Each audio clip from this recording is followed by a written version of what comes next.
So it's nice to have somebody different on here, because everybody that watches our show regularly knows how frustrated I am and where, what I'm going to say. They know what I'm going to say every week.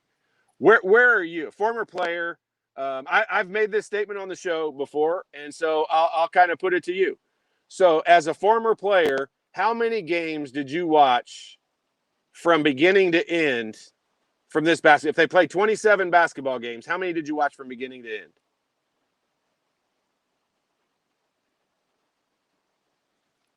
Can you hear me?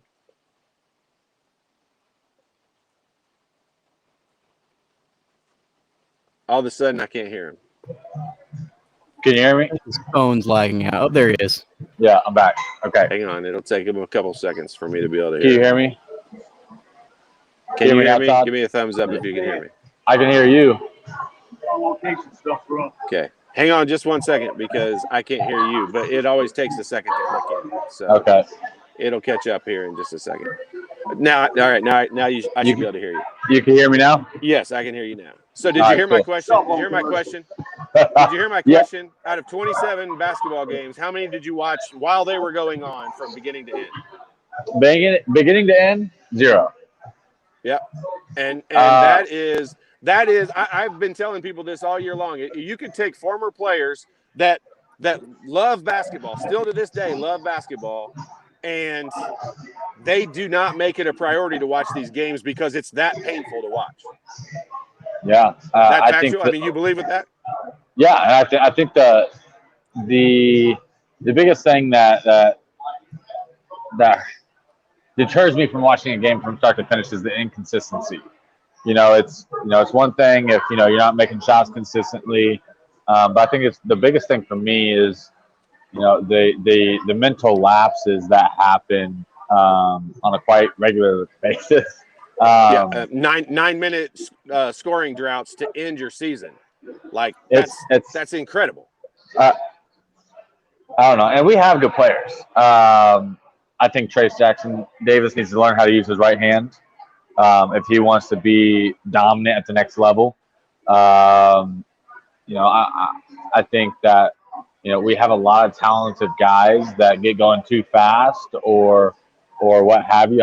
I'll do this. There's a lot of things that go into it, but at the end of the day, I think that social media may have played a role in this, because I put myself, even since I've been in college, things have changed, right? And it's been different with social media in the world that we live in. And people are on social media more, and they listen to what people say, this, that, and the other thing, and it ultimately revolves around people caring more about what other people say, being sensitive and caring so much about the outside world. Whereas, my junior year when we were most successful, we lost 2 out of 3 in the Maui Invitational. And everybody had counted us out, blah, blah, blah, blah, blah. And we sat down as a team in that locker room and said, look, we're not going to read the blogs. We're not going to do X, Y, and Z on social media. And we're not going to look at them, read them, nothing. Nobody knows what we do day to day. And nobody knows what we go through in our daily lives, basketball on and off the court, right? So that's when we as a team decided to shut out all the noise, stop caring about who looked like what in terms of what we're wearing or whatever for arm sleeves and stuff like that. Nobody cared. You didn't wear headphones during workouts. You didn't do any of that stuff, right? And so I think that this team has gotten very conscious about how they're perceived by the outside world. And I think it's not really not to their fault, but I think it's Hold on a minute. Why is it not their fault? It is their fault. Of course it's their fault. I mean, so you have to take into account, obviously, some of these guys are 18 years old. So, right? Hey, you know what? When you were there, if someone would have asked you, did you want to be treated like a grown-ass man or did you want to be treated like a child? And every single guy in that locker room would say, I want to be treated like a man. Right, but at the same time, I get where you're coming from 100%.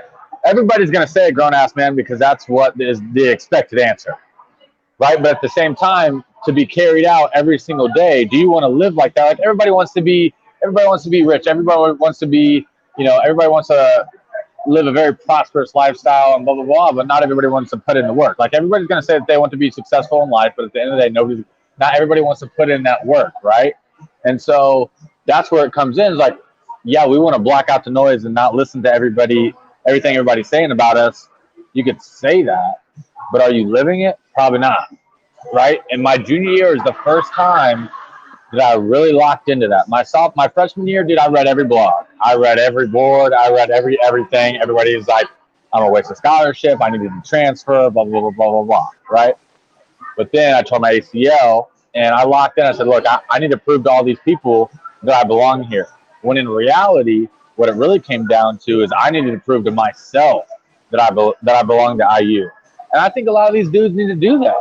I think that a lot of these dudes, and I told this to Jim earlier in the week, is a lot of these dudes need to have the confidence that they belong there, that they are supposed to be taking those shots. They're supposed to be making free throws, because at the end of the day, there's nothing more based on preparation and confidence than making a free throw. There's no defense. It's completely slowed down. It's just you, the rim, and the ball. No defense, no whistles, no nothing. It's your preparation and your confidence. And that's what I think. That's the thing I think these kids are missing the most. And I'm not there day, so I don't know if it's the coach is not instilling it in them or the kid's not buying into it. But I think these dudes, because they're better players than what they're playing. If you would have asked with that. If you would have asked me that at the beginning of the season, what would have been the biggest, issues that I would have seen from this team looking forward, talent would not have been one. Yeah. Very talented team, athletic guys. Obviously, I'm not even going to play the COVID card because everybody in the country is dealing with the same thing. Everybody dealt with it, right? Right. And so, it can't be an age thing, because look at Purdue. They got one of the youngest teams in the country, and they're top 25 playing very, very, very well. Age may be the difference in you winning or losing 1, 2, maybe 3 ball games in a year. Down to the wire. Between 12 and 15. Not the difference between 12 and 15. Exactly. So that could be a win or loss here excuse, but it's not a season long excuse. 100%. And it's I keep going back to the inconsistency with these guys, and it's just, there's no other way to cut it than it's just frustrating. Yeah. Right. Well, if here's the angle that I've kind of taken with this. Like, I don't like suggesting that there's a problem when you don't know what the answer, when you don't have a suggestion, when you don't have you can't just push out all the problems, have no solutions. I'm with that 100%. And so what I'd be willing to say is, and this is a whole heck of a lot longer show than what we're doing right here. But I'm saying, there's a problem with the way the coaches and the players interact and the product that they're putting out on the floor. And I'm so willing to say that I'm telling you, if you gave me this same team, I would have had a way better record than what Archie Miller had with this team. Now, I think Archie's a better overall coach than I am, but I would have delegated some of the duties out. I would have hired 2 or 3 other people, and we would have been collective as a group way better with our team than what Archie and these guys have been. And I honestly believe, if you take that statement, it sounds like I just said Archie should be fired. And I honestly believe that Archie could still be the guy, but he has to relinquish some of the responsibilities for either offense or defense or some other things that go along with it. We can no longer be a team that has an assistant coach that's just responsible for recruiting. We can't have that. We can't afford that anymore. It's not working. It might have worked at Dayton. It's not working here. And so we need 3 assistants that all contribute in a manner of that is efficient. So we've got offensive guys and defensive guys and player development guys, and all these different things go together. If I see, you know what we'll see? If let's just say the whole team stays together, Colin, you know what we'll see all summer long? We'll see pictures from them in the weight room of them flexing and their 6-packs and how great they look and all the different bullshit that we see every single summer from these guys. And then next year, you know what we're going to see out on the floor? we're going to see 2 for 16 from the three-point line again. If we have this same staff, we're going to see the exact same result. And that's why, like, I hate to say that because you're talking about, like, people's jobs. Like, you're talking about, assistant coaches' jobs that I'm saying them as a collective group, it's not working with these players. And if that means Archie's got to go because he's not willing to change the assistants, then that's what I'm saying. But I do think Archie could stay, but I think he needs 3 guys with him that are all on the same page, and he's got to relinquish, in my opinion, he's got to relinquish the offense, let somebody completely run the offense. Because I'm telling you right now, I could take Trace Jackson-Davis, I could take Race Thompson, I could take Al Durham, Armand Franklin, Rob Finnessy. If you let me work with those guys for 1 year, every single one of those guys' shooting percentages would not just be higher next year, because that's an embarrassing thing to say. They would be really, really good shooters. Like, not just better than this year, because that's such a low bar that's set. It's a joke.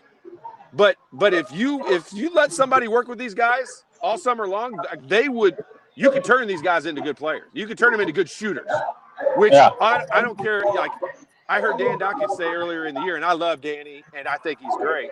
But I heard him say earlier in the year, he said, Indiana's not shooting the ball very well right now, but that'll come along. They'll do that better. And I screamed into the radio. I'm like, no, it won't. It doesn't just magically happen because you say they'll get better at it. Like, it doesn't work that way. You got to put in the work in the off season on that. And it's not just, Colin, did you watch the Twitter video where they showed after a game, they showed Anthony Leal shooting the ball on the court, still in his uniform, and Trace Jackson-Davis is rebounding for him, kicking it back out to it. They showed that, like, after a game, and everybody's like, man, look at these guys trying to get extra work in and putting, they want to win and all that. And I'm like, bullshit. Look at his form. His form is screwed up. Like, what he's doing in practicing is making him worse. It's making him less consistent because he's got a flaw in his shot and nobody's out there fixing it. And that is my problem. Like, this is why people turn us off, because I get fired up like this every week. And it just, like, it's a joke. Like, I'm so tired and frustrated. I don't get to do it anymore all summer long, so I just freak out here for an hour after every show. Well, I mean, I can't fault you for this, because ultimately, my freshman year, because it doesn't happen during the season. You don't become a better shooter during the season, and well, you can't if you're as bad as these guys are. Right. Well, my freshman year, I was one of the worst. My freshman year at IU, I didn't make a single 3. Not one, the entire season. Incredible compared to where you ended up your career. Right? So, Tim Buckley, not a lot. And Tim's a shot doctor. Tim Buckley's a shot doctor. Tim Buckley on this staff would be incredible. But I don't know, and I don't know if it's happening or not happening. I'm just purely curious at this point, because Coach Buckley, whatever aspect of your game that you wanted to get better at, whether it was finishing around the rim, whether it was your ball handling, whether it was your shooting, whatever it may have been, right? For me, it was my shooting. And, I went to Coach Buckley after I tore my ACL. In Bloomington, anyway, so I was like, look, I want to become a better player. I want to prove it to myself. And so can you still hear me? Yep. You can? Yep. Okay. Yep. So I put in the time. Coach Buckley was the kind of guy that if you go to Coach Buckley and you said, hey, Coach, I want to, because he was a guy who's like, look, if you invest the time, I'll invest the time, right? It was a mutually beneficial relationship or a reciprocal relationship, whereas he would give you the time that you wanted, and he would buy in 100% before practice, after practice, off days, mornings, evenings, whatever you wanted, right? But it was 100% honesty, and it was 100% to get you better. You couldn't get your feelings hurt. You couldn't get X, Y, and Z. You couldn't get butthurt about anything. And he fixed my shot. He changed it. My sophomore year, I had a breakout year for my career. Not that it was monumental by any stretch of imagination.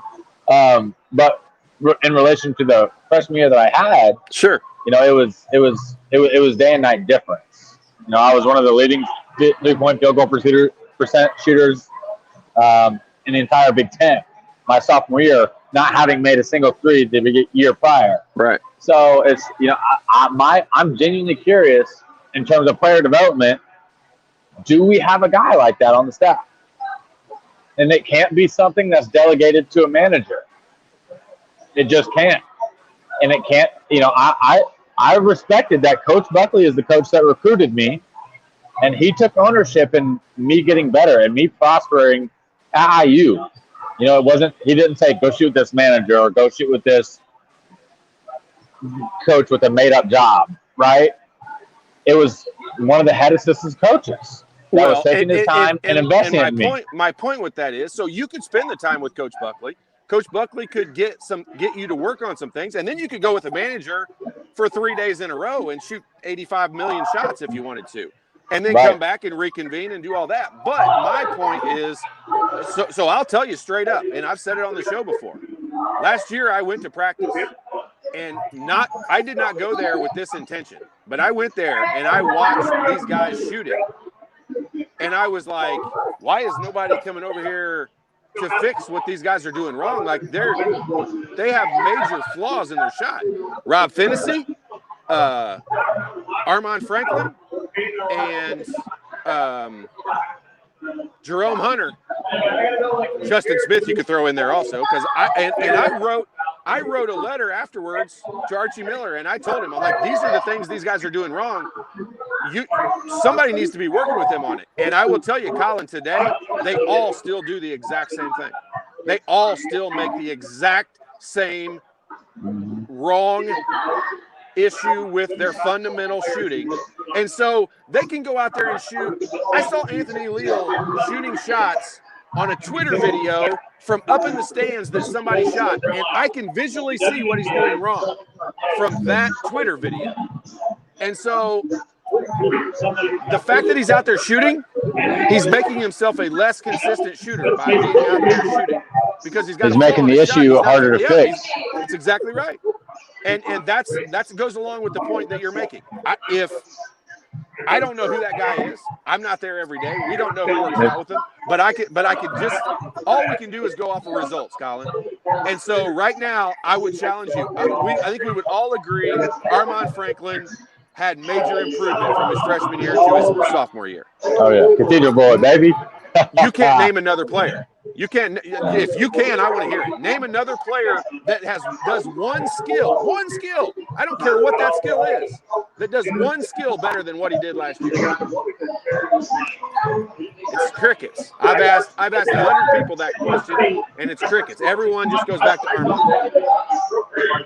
And that's Hunter. I don't know.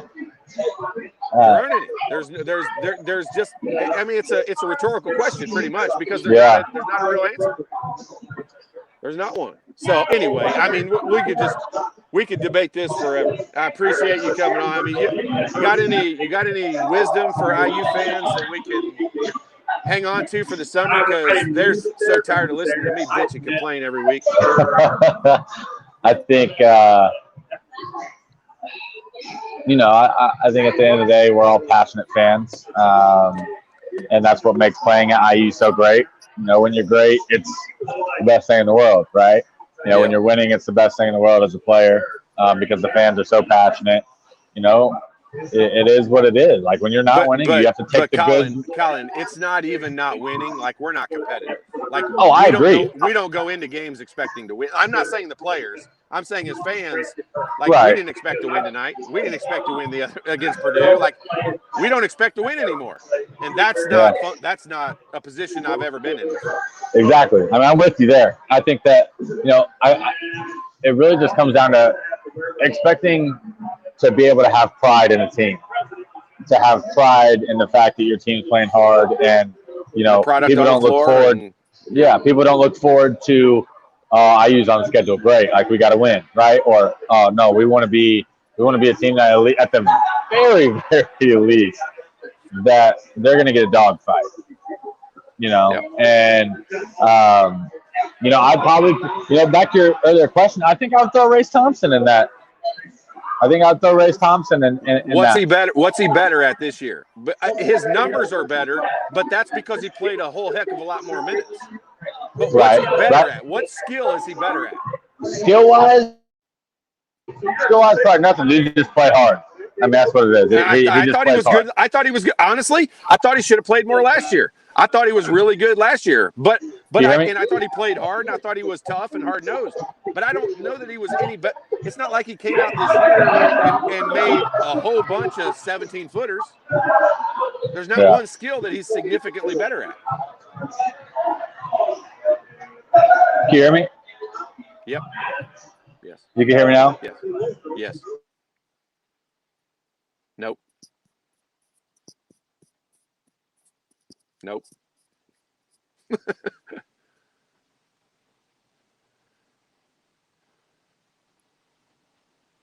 I think the phone may have cut out. Can you hear me now? Will, are you talking to me? Yeah, I can hear you. Can you hear me, He's Todd? back Yeah, on hang now. on. It's doing that thing where it takes like 15 seconds for it to come in. I can hear you. Can you hear me? I think they can hear you now, Colin. I can't. Yeah, now I can hear you. Now I can. Okay, great. Yeah, Cool, yeah, cool. yeah. Yeah, So I mean, anyway, it's at the end of the day, we want the dudes to play hard, and you know, at the very least, at the very least, if you play hard, which I don't think that we did half the season. You know, if you take all the minutes combined or whatever, our record would be better if we just played harder. And we're not talking defensive scheme mishaps that I saw abundantly tonight. You know, or any of that stuff. Just down to the bare bones of it, just playing harder. Our record, we'd have 5 more wins, more consistently. that's aggressive. I think that we would. Okay. I think we would. If you play, I know.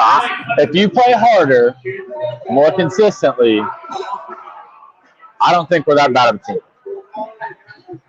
I don't think we're that bad of a team. I think that we could have been a lot better. I think we sucked based on what we did and the way we played and the way everybody was together. I agree with that. So anyway, well, thanks for coming on. Thanks for taking the time. Go have fun. Go have fun in Indy. It looks like there's a lot of people there. Go enjoy yourself. I appreciate it, man. All right. Good to talk to you, Todd. Take it easy, brother. See you, buddy. You're up,